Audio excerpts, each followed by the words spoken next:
I had never truly felt at ease in my in-laws' house in Aspen. Maybe it was the way the walls practically whispered with generational wealth, or the way every dinner conversation felt like a business negotiation dressed up as polite small talk. But on the evening of Linda Prescott's 60th birthday, things took a turn I could never have predicted. The estate was as lavish as ever. Gleaming chandeliers, a grand piano no one ever played, and table settings so intricate they looked like they belonged in a museum. Guests buzzed with artificial enthusiasm. Rachel, my wife, floated around the room with practiced ease, introducing people, laughing at the right moments, and making sure her mother's big night went off without a hitch. I mostly stuck near the drinks table, trying to stay invisible. At some point during the evening, Linda appeared beside me. Her presence always carried a scent of expensive perfume and underlying judgment. "Special cocktail for my favorite son-in-law," she said with a sugary smile, holding out a crystal glass filled with an amber liquid. I smiled politely, masking the knot in my stomach, and accepted it. But as soon as she turned to call the server, I quietly swapped the glass with the one Douglas, her husband, had left next to his phone on the mantel. This wasn't a rash decision. Minutes earlier, I had slipped into the kitchen looking for Rachel. Instead, I saw Linda standing at the counter, pouring something from a small vial into one of two identical glasses. She didn't see me, but I saw enough. A clear, colorless liquid. Her eyes darting to the door. The way she quickly hid the vial in her purse as she heard footsteps. My instincts screamed. I didn't know exactly what it was, but it didn't look like a garnish or a splash of brandy. I returned to the dining room, smiled, played along. Dinner went on as usual, or as usual as it could in a mansion where the centerpiece likely cost more than my camera gear. Rachel looked radiant, doing her best to keep the mood light. Douglas, as always, leaned into his wine and asked if I had found a real job yet. I laughed it off, like I always did. Because what else could I do? Explain that I'd just returned from photographing bison in Montana for National Geographic? That my images paid our mortgage for the next 3 months? They didn't care. About 45 minutes after dessert, Douglas's complexion changed. He went pale. Beads of sweat dotted his forehead. He clutched the table with one hand, then stood abruptly, nearly knocking over his chair. Without a word, he stumbled down the hallway toward the bathroom. We heard the retching. The door slammed. The house fell awkwardly silent. All eyes turned toward Douglas, except mine. I looked at Linda. She was staring at me, frozen. Her expression went from concern to something else entirely. Dread. Shock. We both knew. She knew that I knew. Rachel rushed after her father, Linda trailing behind, performing her best impersonation of a concerned wife. I remained seated, calm, focused. I took another bite of chocolate cake, then casually slid the untouched cocktail, the one meant for me, into my camera bag beneath the table. No one noticed, not in the chaos. Later that night, back home in Boulder, I pulled the glass from my bag and placed it on my desk. I stared at it under the dim light of my desk lamp. What had she tried to do? Was it meant to harm me, humiliate me, make me miss my gallery opening next week? Why? Because I wasn't a banker? Because I didn't wear cufflinks? I'd spent years trying to win these people over, bringing expensive wine to dinners, showing them my published work, mentioning celebrity clients when I had them. None of it ever changed their minds. To them, I was still just the artsy guy their daughter married. A phase, a risk, an inconvenience. But now this was different. This wasn't disdain. This was active sabotage. I grabbed my phone and opened my contacts. Jason Kim, college roommate. Now ran a private toxicology lab in Denver. I texted him. I have a sample. It's urgent. Can I drop it off tomorrow? His reply came within minutes. Bring it in. I'll run it myself. I wrapped the glass in 2 layers of paper towels and placed it in a padded box. Then I set it on the far corner of my desk like it was radioactive. I didn't sleep that night. I kept hearing Linda's voice over and over. Special cocktail for my favorite son-in-law. And I kept asking myself, what kind of person smiles like that while planning to drug someone? Whatever was in that drink, it wasn't meant to kill me. Of that I was fairly certain, but it was meant to do something, ruin something. And whatever that something was, I needed to know. Jason's voice crackled through the phone on Monday morning. Ethan, it's alprazolam, better known as Xanax. That glass you brought me, it was dosed. No question about it. 3 days had passed since the birthday dinner. I'd barely slept. My mind kept replaying Linda's faux sweet smile, her words, special cocktail for my favorite son-in-law, echoing in my skull like a bad jingle. I sat in my parked car outside Jason's lab, a quiet building tucked behind a strip mall in Denver, trying to calm my nerves. Jason met me at the back door, still in his weekend hoodie and worn jeans, sipping what looked like day-old coffee. I cleared a bench, he said. Let's see what your monster-in-law was serving. Jason Kim had been my roommate in college, a pre-med brainiac-turned-chemist who now ran his own independent toxicology lab. We hadn't talked in months, but when I'd texted, he didn't hesitate. That's who Jason was. No drama, no judgment, just facts and friendship. I handed him the padded box containing the cocktail glass. It's been wrapped and refrigerated, no contamination. He raised an eyebrow. You're either very paranoid or very smart. Maybe both, I replied. The analysis didn't take long. Within 48 hours, Jason had results, and they weren't ambiguous. It's benzodiazepine, alprazolam. Not a lethal dose, but enough to knock someone out for several hours or mess with their memory, depending on weight, metabolism. It's serious. I felt the air go out of my lungs. She'd actually done it. Jason continued. I don't know who gave you that drink, but this wasn't accidental. Someone wanted you down for the count. I asked for a full report, signed, certified, professional. Jason nodded. I'll email and print it. I sat in my car after leaving the lab, hands glued to the steering wheel. My thoughts spiraled. Linda hadn't just tried to humiliate me. She'd tried to chemically sabotage me. Why? To make me look flaky? Unreliable? Dangerous? Maybe she wanted me to miss my upcoming gallery opening. Maybe she wanted to create a scene that Rachel would never forget. Maybe she wanted Rachel to finally question her choice in marrying me. That night, I stayed up combing through every interaction I'd ever had with Linda. I recalled the way she'd accidentally exclude me from family photos, how she'd offer Rachel tickets to things without checking my availability, then act surprised I couldn't attend. The way she once suggested that I take a break from playing photographer and try something with a future. It all clicked. The drink wasn't the first move. It was the most extreme. Linda had been undermining me for years, passively, covertly, but this was escalation. Now I had proof. I started digging deeper. Public records showed that Linda had been prescribed alprazolam by not one, but 3 different doctors, each in a different city: Aspen, Denver, and Salt Lake City. The prescriptions overlapped in dates. Some dosages doubled within a week. That wasn't just suspicious. It was illegal. I checked local forums, gossip threads from Aspen, community pages. Her name came up more than once: erratic behavior at fundraisers, a confrontation with a fellow donor, a rumor about her being quietly removed from a charity board. Linda Prescott, Aspen's golden matriarch, had cracks in her porcelain mask. Meanwhile, Rachel was beginning to notice my distance. You've been elsewhere lately, she said gently one night as we folded laundry together. Are you mad at me? I shook my head. Number just stressed. A lot on my mind. Is it my parents? She asked, almost in a whisper. I paused. Then, out of instinct for self-preservation, I lied. Number, just work stuff. Rachel didn't press. But the way she studied me, quietly, sadly, told me she knew I was holding something back. A day later, she approached me in the kitchen. Mama asked if you could take some new photos for the foundation, for her site. She specifically asked for you. My pulse jumped. She was baiting me. I said you might be too busy, Rachel added quickly. But I told her I'd ask. I smiled tightly. Sure, I'll do it. But this wasn't a photo shoot anymore. It was a battlefield. That Saturday, I'd walk into Linda's house with my camera bag in one hand and an envelope in the other.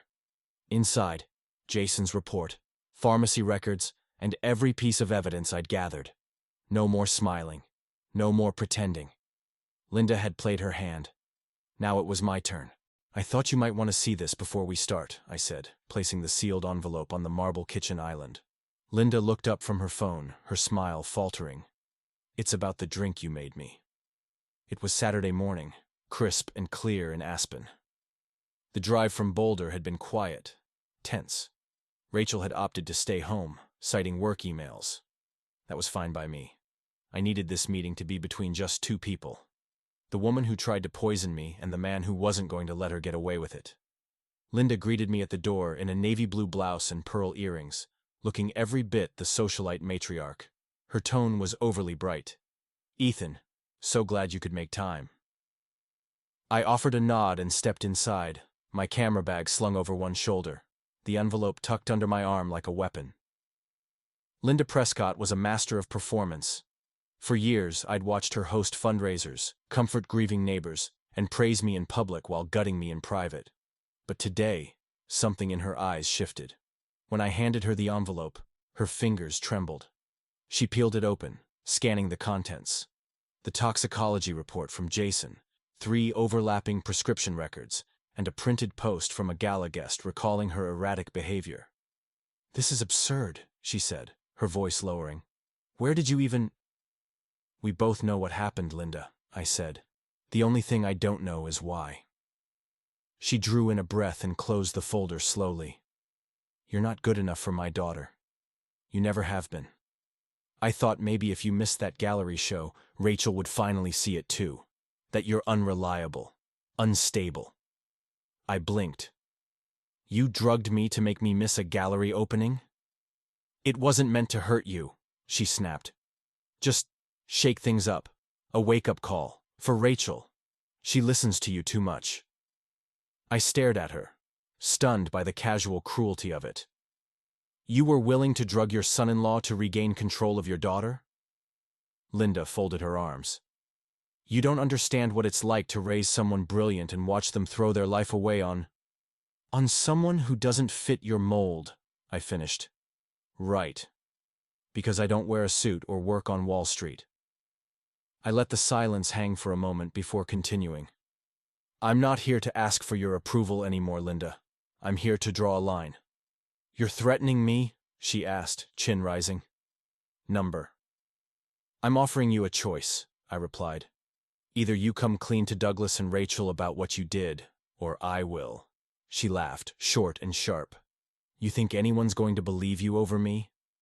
I gestured to the documents in her hand. "They don't have to believe me. They just have to read." She turned away, walked to the sink, and stared out the window for a long moment. Then, in a softer voice, "You're making a mistake." I took a step forward. "You made the mistake when you decided to poison someone instead of having a real conversation." Her shoulders tensed. "You won't win, Ethan. You're not the first man I've had to remove from my daughter's life." The words hit harder than I expected. "Wait, what did you say?" Linda turned slowly.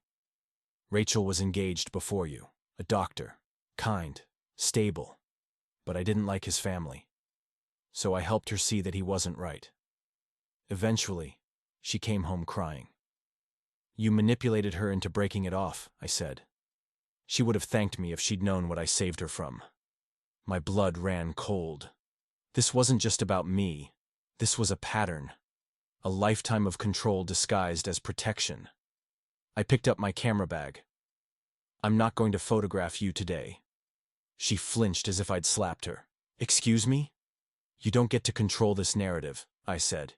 "You don't get to smile in a headshot while pretending none of this happened." Linda crossed her arms, but I could see it. The fear behind the defiance. "I'm going to give Rachel the report," I said.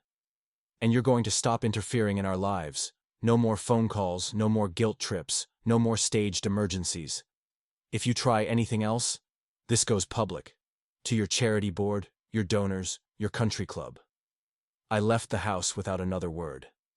As I drove away, I glanced in the rearview mirror and saw Linda still standing at the window, holding the envelope in her hands like it might catch fire.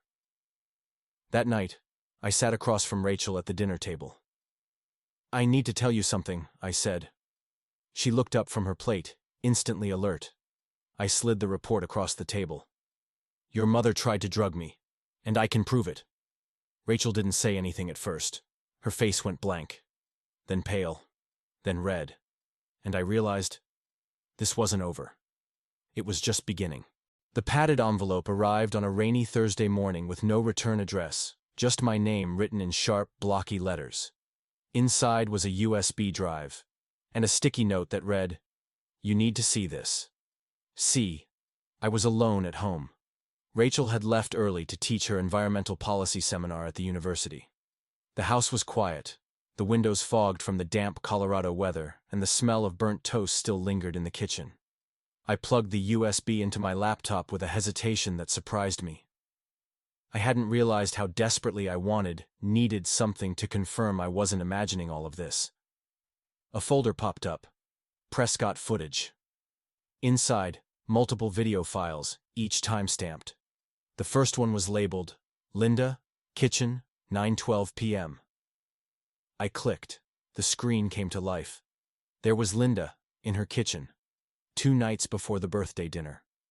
She opened a drawer, removed a tiny vial, and poured something into a glass. Her movements were deliberate. She didn't flinch. She even smiled to herself. I felt my hands clench into fists. The video was recorded from a high angle, possibly from a hidden camera. Whoever had installed it knew exactly what they were doing. I clicked the next file. It showed me entering the kitchen during the dinner party, reaching for the 2 glasses.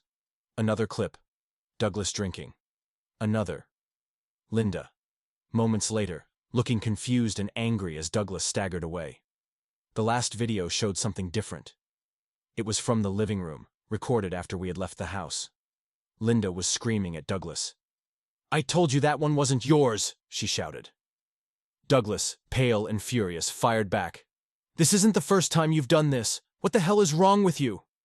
She slapped him. He stormed out of frame. I sat back, stunned. The mask had slipped. Completely. Linda hadn't just tried to drug me. She had a history of these kinds of incidents. And Douglas knew. He'd covered for her before. Which meant they were both dangerous. Not just to me, but to Rachel. I opened the final file. It was recorded 2 days after the dinner party. Linda and Douglas stood in their living room, the same one I'd once been politely ignored in. "He knows," Douglas said. "You screwed up." "So what?" Linda snapped. "It's his word against mine. Rachel will never choose him over me. And if she does, then she's not the daughter I raised." I hit pause. My mouth went dry. I needed to know who had sent me this. I went back to the note. "You need to see this. See Claire, Rachel's sister-in-law." I found her number in an old group chat and dialed. She picked up on the 3rd ring. "Ethan," she said quietly. "You got it?" I did. "Thank you. Why now?" She sighed. "Because they did it to me too. When I married Matthew. It took them 2 years to stop trying to break us up. Why didn't you tell Rachel? She wouldn't have believed me. And honestly, I didn't think it would get this far. But now, I can't stay silent anymore." Her voice cracked. "I'm sorry I didn't do more earlier." That night, I showed everything to Rachel. I didn't say a word, just set up the laptop in the living room and hit play. We watched Linda doctor the drinks. We watched Douglas drink what she'd prepared for me. We watched the argument. We watched the confession. Rachel didn't cry. Not at first.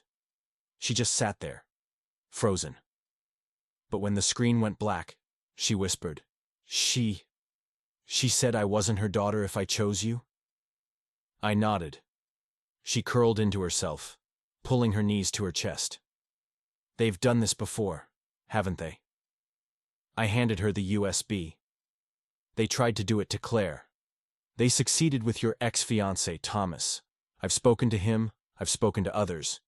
You weren't paranoid. You were isolated."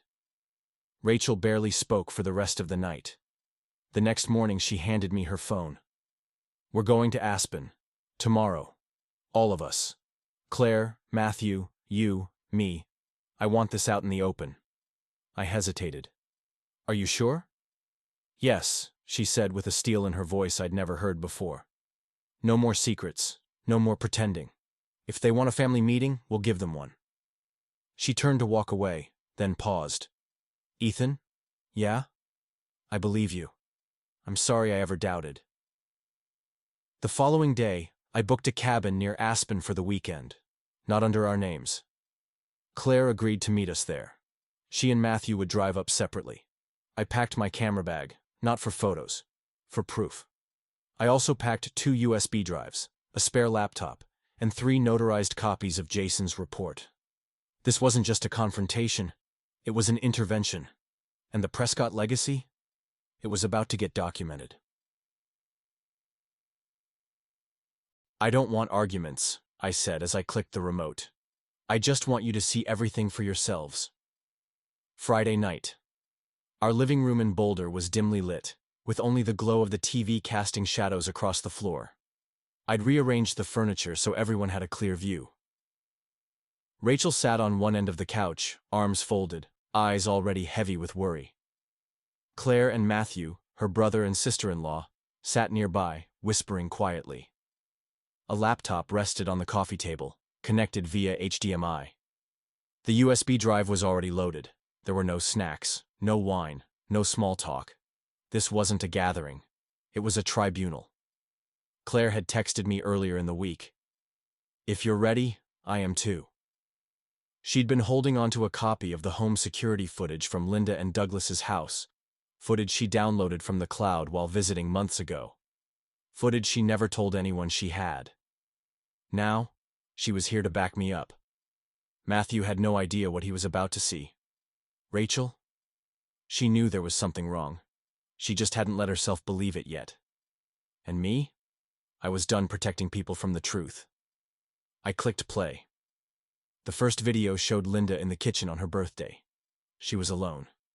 2 wine glasses in front of her. One of them already poured. She pulled a vial from her purse. No hesitation. Tilted it. Stirred gently with a cocktail stick. Tucked the vial back in her purse. The date and timestamp were in the corner. No sound. But the footage didn't need audio. I didn't look at Rachel. The next clip, me entering the kitchen. I took both glasses, just like I remembered. The camera from the hallway caught me placing the glass in front of Douglas. Then the camera in the dining room recorded the aftermath. Douglas sweating, stumbling. The panic. The room was silent. Rachel leaned forward. Her face was pale. There's more, I said. I played the next file. This one was from later that night. A hidden corner of the hallway. Linda yelling at Douglas.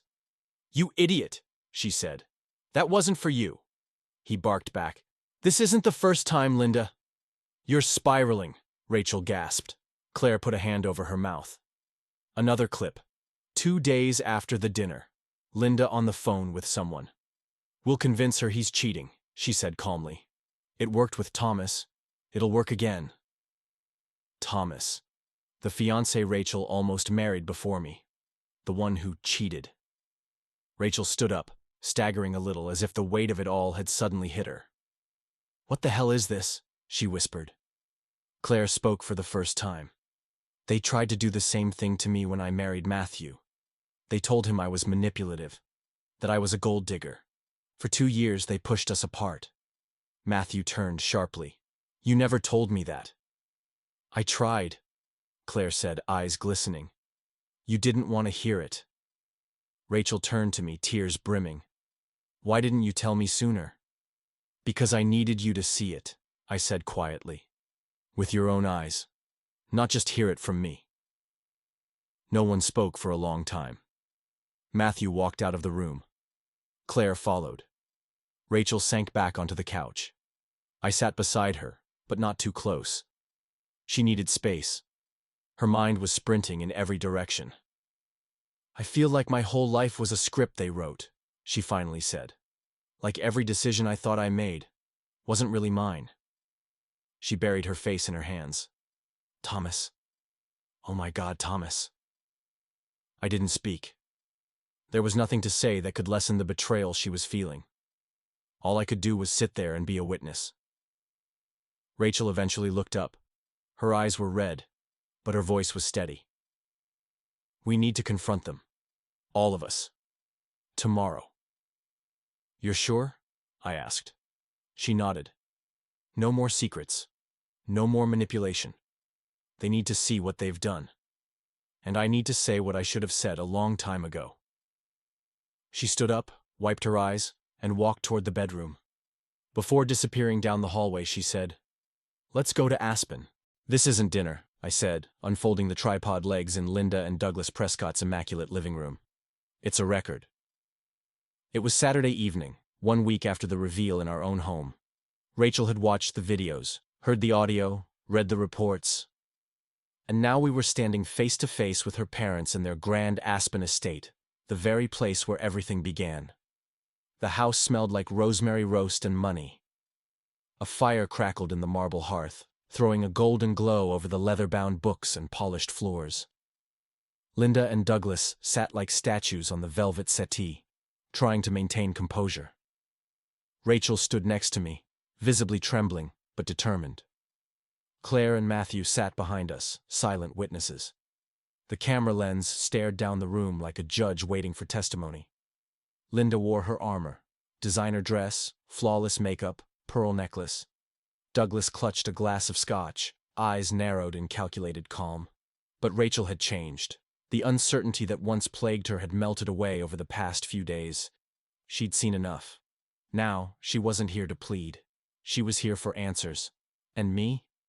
I was done playing the passive son-in-law. I was done being polite. "I know what you did," I began, voice steady. "We all do." Linda glanced toward Rachel. "He's manipulating you. Can't you see that?" "I've seen the videos," Rachel replied. "The lab report, your prescriptions, your voice, Mom.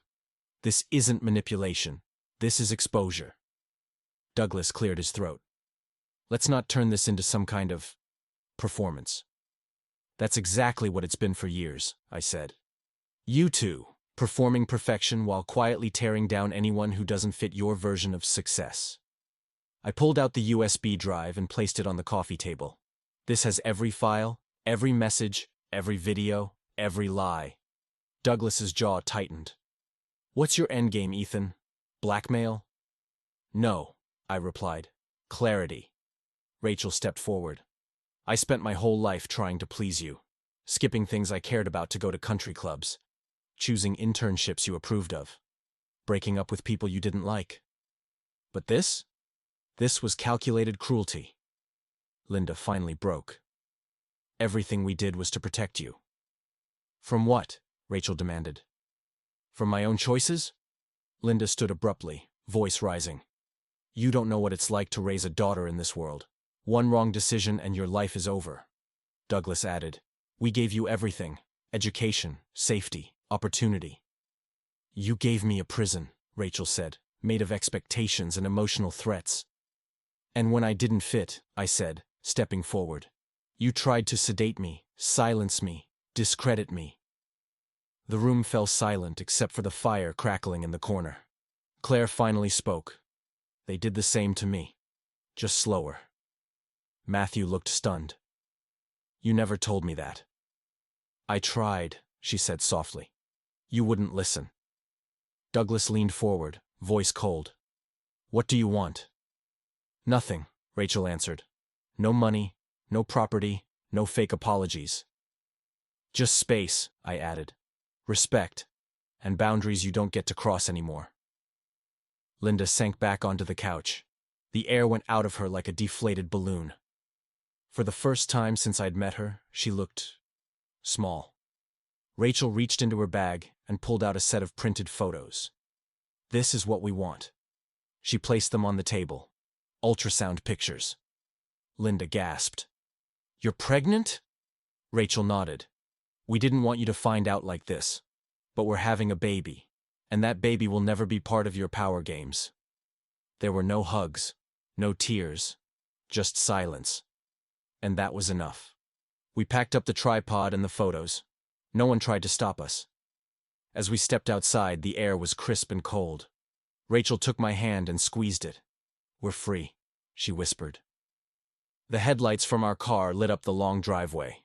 As we drove off, I looked in the rearview mirror, and I didn't feel anger. I felt clean. "We are not raising our child the way they raised you," I told Rachel, as we lay in bed one night, her hand resting gently on her growing belly. "That cycle ends with us." A month had passed since the confrontation at the Prescott house in Aspen.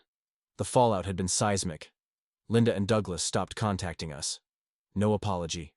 No explanation. Just silence. And honestly, it was a relief.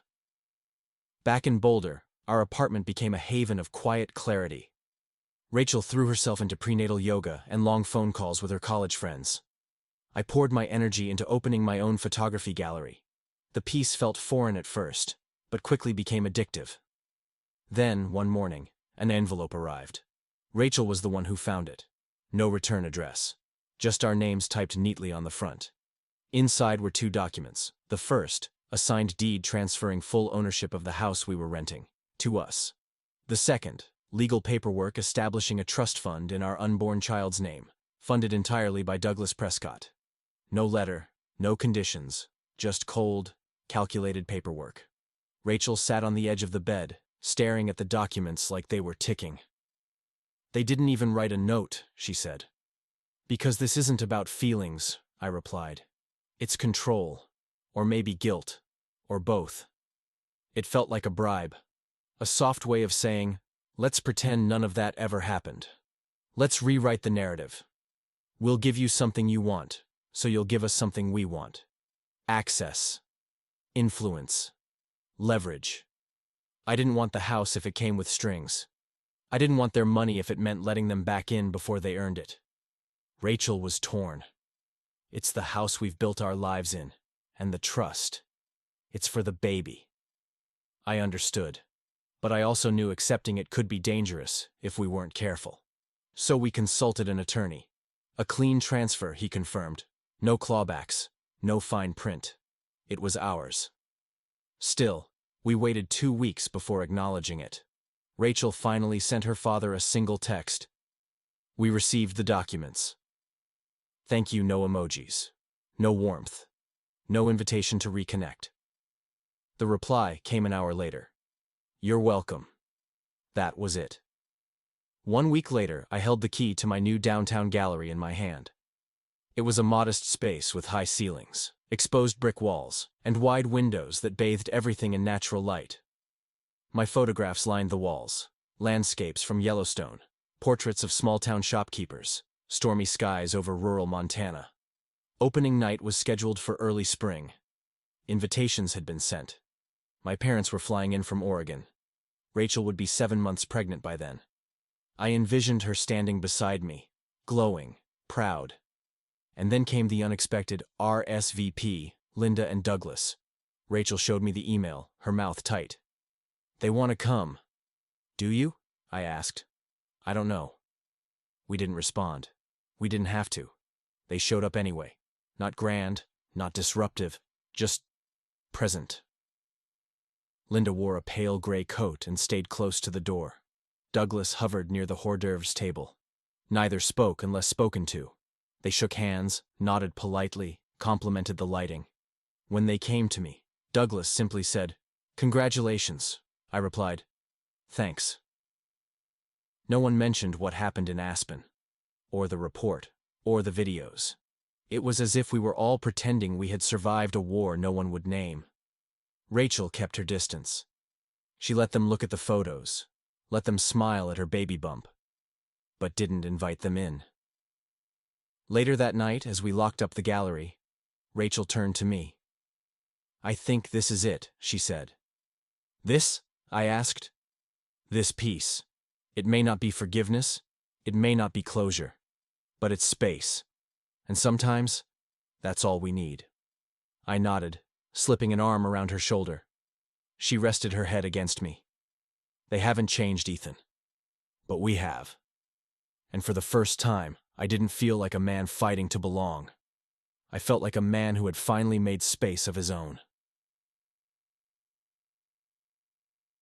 They'll never change, Rachel said, her voice soft but certain. But maybe that's not the point. It was a bright spring evening in Boulder. Our newborn daughter, Eliza, had just drifted to sleep upstairs, and Rachel and I sat on our porch, watching the sun set behind the mountains. The air was warm, tinged with blooming lilacs. It had been 6 months since the showdown at her parents' house in Aspen. 6 months since we'd ripped the mask off their curated, hollow version of family. A lot had changed since then. We hadn't gone no contact with Linda and Douglas, but we'd drawn lines, firm ones. No surprise visits, no unsolicited advice, no interference in our lives. They'd tried once or twice to step over them, but every time, Rachel shut it down. Rachel had changed the most.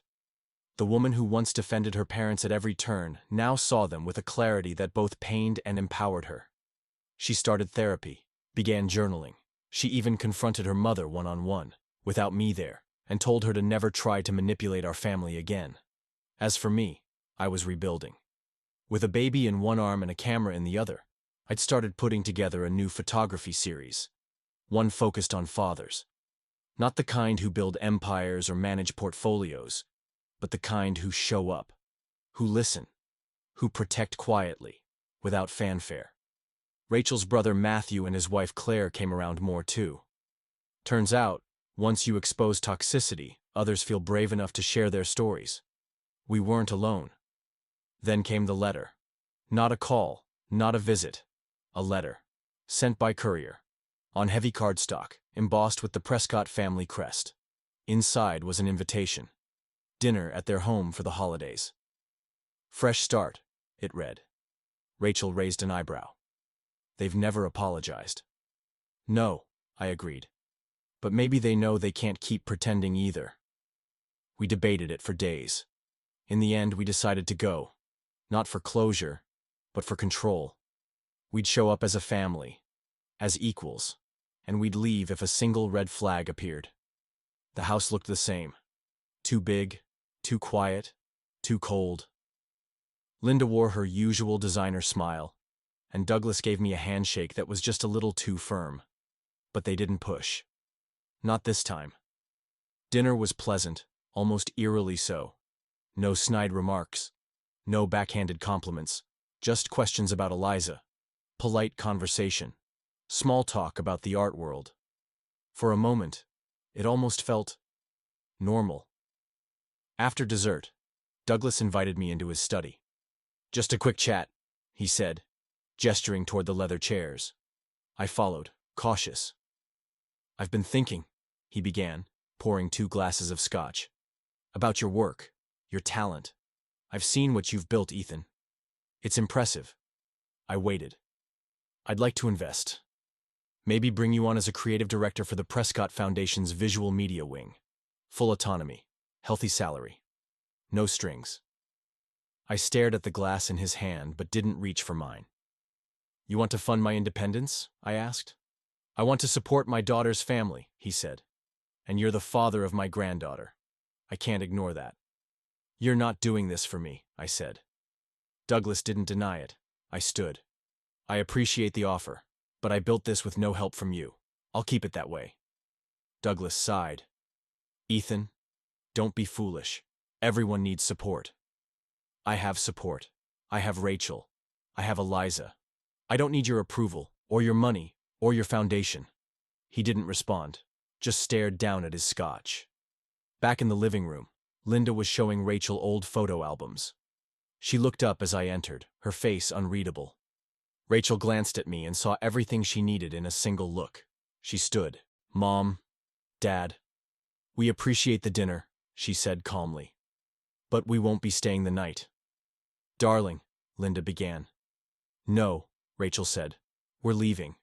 And next time, if you want to see Eliza, you'll come to us. On our terms. We drove home in silence, but it was the kind that felt like peace, not tension. Rachel reached over and took my hand. They're never going to change, are they? She asked. No, I said. But we did. And that's enough. 2 weeks later, a package arrived at our doorstep. Inside was a beautifully bound copy of the Prescott Foundation's annual report. On the cover, one of my landscape photos.